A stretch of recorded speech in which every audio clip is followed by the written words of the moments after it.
Matanya menyipit membentuk garis, ia membidik tupai kecil di depannya, tetapi ia tidak menarik pelatupnya.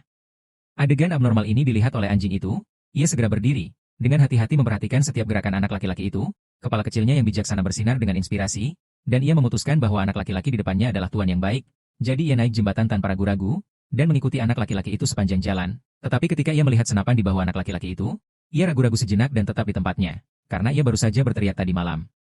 Dan pemburu tua itu menembak kepalanya, meninggalkan trauma psikologis. Masih ada noda darah di atas alisnya, yang sangat menyakitkan.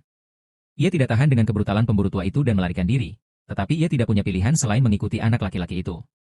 Anak laki-laki itu mengangkat senapan lagi, tetapi juga tidak menembak. Namun, begitu orang itu berbalik, dia ketakutan dan dengan cepat menundukkan kepalanya karena takut membuat orang itu marah, karena dia tidak yakin apakah anak laki-laki itu akan menerimanya. Dia mengikuti sampai ke sungai, dan anak laki-laki itu dengan hangat mengundangnya. Dia menatap orang lain dengan iba, tidak yakin apakah itu cinta sejati, sampai anak laki-laki itu secara tidak sengaja terpeleset. Dia secara naluriah mengambil inisiatif untuk melangkah maju dan berubah menjadi anjing yang menjilati untuk menghibur anak laki-laki itu. Anak laki-laki itu juga dengan lembut membelai tubuhnya, dan arus hangat langsung mengalir melalui tubuh anjing itu. Pada saat ini, dia akhirnya bisa yakin bahwa anak laki-laki itu adalah cinta sejati. Nama anak laki-laki itu adalah Jack. Mereka saling menghibur dan mengkonfirmasi persahabatan peri ini. Jack menamai anjing itu Shiloh, yang juga merupakan nama filmnya, karena jembatan yang baru saja mereka lewati disebut Shiloh, dan mata anjing itu penuh dengan Jack. Terlihat bahwa Jack juga sangat menyayangi anjing, tetapi keluarganya selalu melarangnya memelihara anjing, dan saya khawatir kali ini pun tidak diizinkan. Ia hanya bisa membiarkan anjing itu menunggu kabar di luar. Seperti yang diduga, tidak ada seorang pun di keluarga yang mendukung Jack.